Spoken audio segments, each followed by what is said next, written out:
Hello friends, welcome back to my channel. આજે હું તમારી સાથે આલુ પરોઠાની રેસીપી શેર કરીશ. આલુ બનાવવા માટે મેં આ 5 નંગ બટેટા લીધેલા છે, જેને આપણે આ રીતે કટ કરીને કુકરમાં બાફવા મૂકીશું.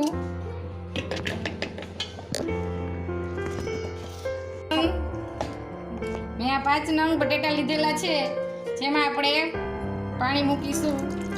આ રીતે બાફવા મૂકીશું. 2 થી 3 ગ્લાસ જેટલું પાણી એડ કર્યું છે. તેમાં આપણે 1 ચમચી જેટલું મીઠું એડ કરીશું.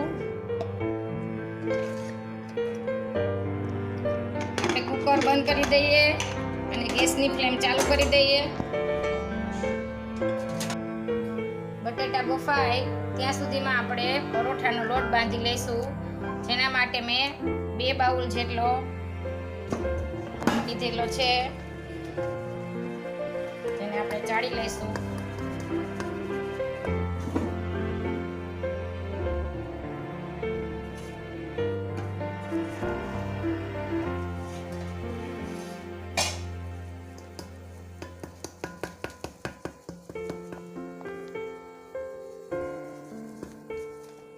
આ રીતે ચાળી લેવાનું છે લોટને.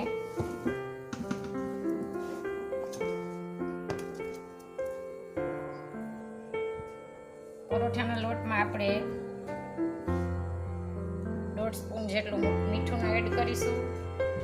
ત્યારબાદ એમાં થોડું મોણ એડ કરીશું.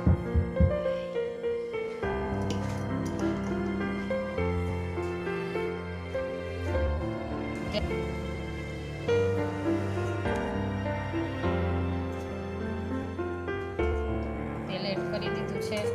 ત્યારબાદ પાણી નાખીને આ રીતે લોટ બાંધવાનો છે.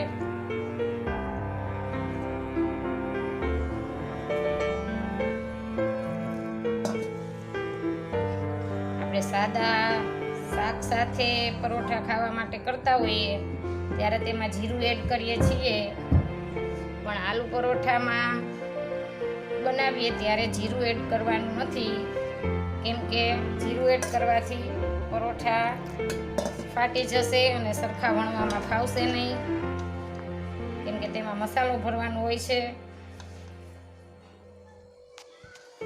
આલુ પરોઠા બનાવવા માટે આપણે બહુ કઠણ નહીં અને બહુ ઢીલો પણ નહીં, આવો મીડિયમ લોટ બાંધવાનો છે, જેથી આપણું પરોઠું ફાટે નહીં. આપણો લોટ સરસ બંધાઈ ગયો છે. હવે આપણે તેમાં થોડું તેલ એડ કરીશું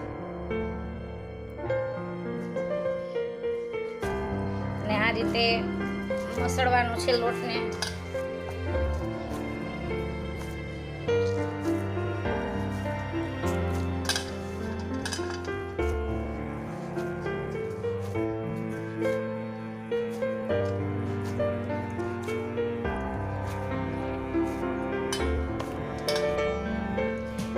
લોટ સરસ બંધાઈ ગયો છે.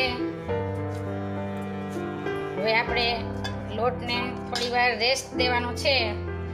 આ રીતે થોડી વાર રાખી દઈશું. એની ઉપર આ રીતે થાળી ઢાંકી દેવાની છે. હવે આપણે બટેટાનો મસાલો બનાવી લેશું.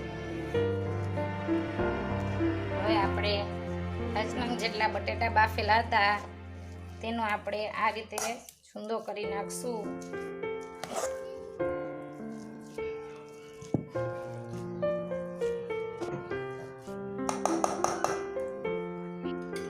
હવે આપણે તેમાં 1/2 ટીસ્પૂન જેટલી હળદર એડ કરીશું.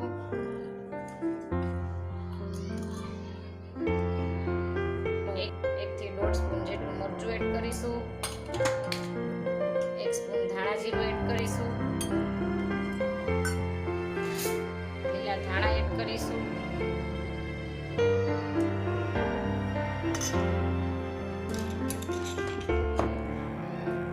2 ટીસ્પૂન જેટલી આદુ મરચાંની પેસ્ટ એડ કરીશું. 1/2 ટીસ્પૂન જેટલો ગરમ મસાલો એડ કરીશું.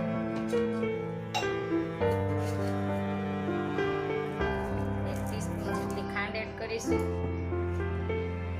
અને 2 લીંબુનો રસ એડ કરીશું. આપણે તેને આ રીતે મસાલો બનાવવાનો છે. જો તમારે ડુંગળી નાખવી હોય તો તમે નાખી શકો છો, એ તમારી ઈચ્છા પ્રમાણે છે. જો ડુંગળીનો સ્વાદ તમને ભાવતો હોય તો તમે એમાં ડુંગળી પણ એડ કરી શકો છો.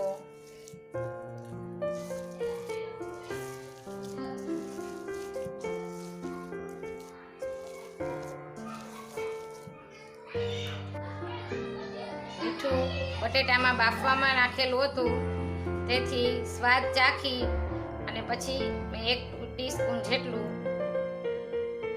મીઠું એડ કરેલું છે.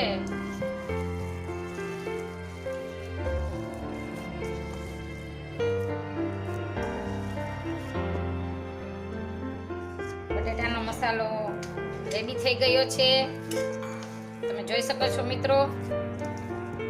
સરસ બટેટાનો મસાલો રેડી થઈ ગયો છે.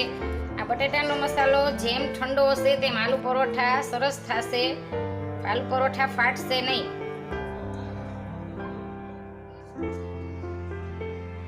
આપણો પરોઠાનો લોટ સરસ ગુણ આવી ગઈ છે.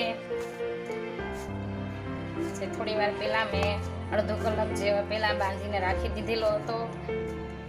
હવે તેમાં થોડું તેલ એડ કરવાનું છે અને એને આ રીતે મસળવાનો છે.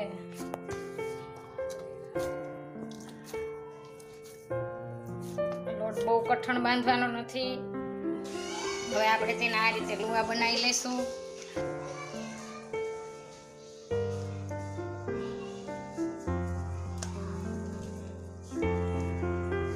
આ રીતે મોટા લુવા બનાવવાના છે.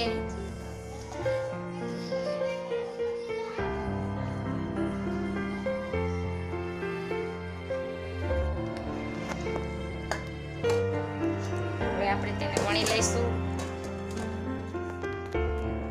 લુવાને આ રીતે મેંદાના લોટમાં બોળીને વણવાના છે આલુ પરોઠાને, જેથી આલુ પરોઠા ફાટશે નહીં.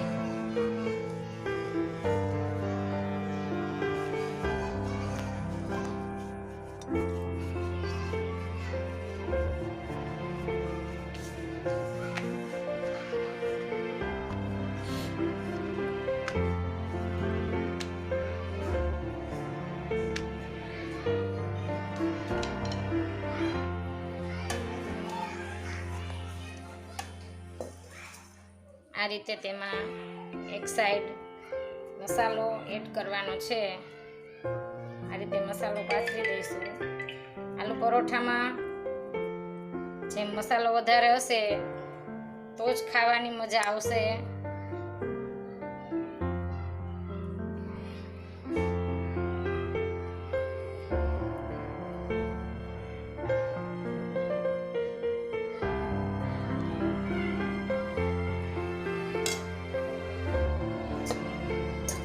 હવે આપણે તેની કોરને પાણી વડે દબાવી દઈશું. આ રીતે તેમાં થોડું પાણી લગાવી દઈશું.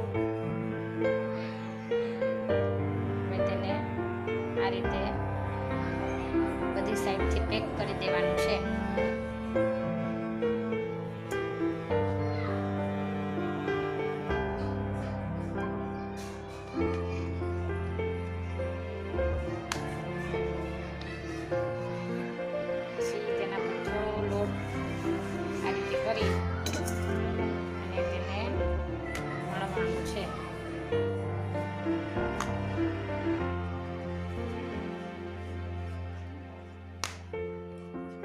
જેથી આપણે આલુ પરોઠા ખૂબ જ સરસ બનશે.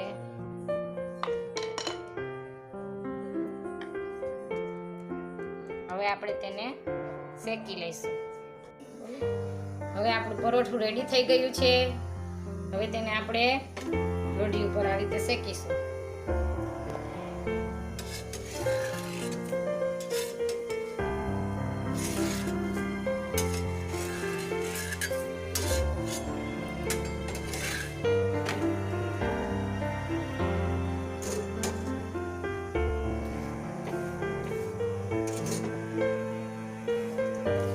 તેના પર થોડું તેલ લગાવીશું. ત્યારબાદ તેને આ રીતે ફેરવવાનું છે.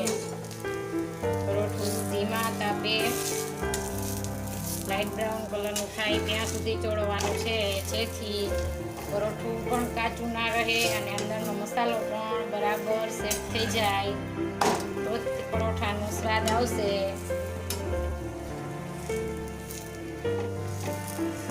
આ રીતે ધીમે ધીમે હળવા હાથે પરોઠાને દબાવવાનું છે.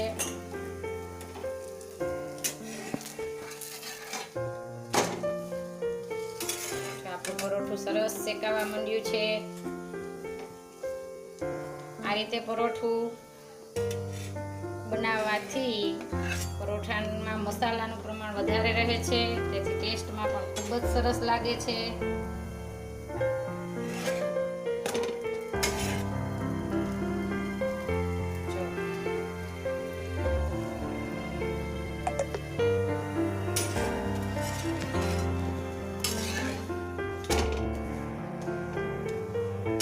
સરસ રીતે શેકાઈ ગયું છે.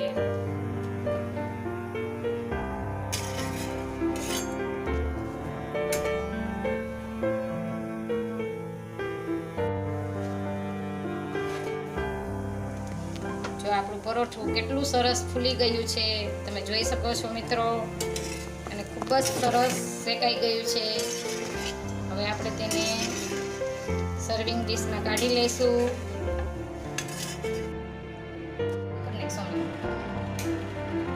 જુઓ ફ્રેન્ડ્સ, આપણું આલુ પરોઠું રેડી થઈ ગયું છે. મેં તેને ટોમેટો કેચઅપ અને દહીં સાથે સર્વ કર્યું છે. જો તમને મારી રેસીપી ગમી હોય તો મારી ચેનલને લાઈક કરજો, શેર કરજો, સબસ્ક્રાઈબ કરજો અને બેલ નોટિફિકેશન પ્રેસ કરવાનું ભૂલતા નહીં. Thanks for watching. મળીએ નેક્સ્ટ વિડીયોમાં.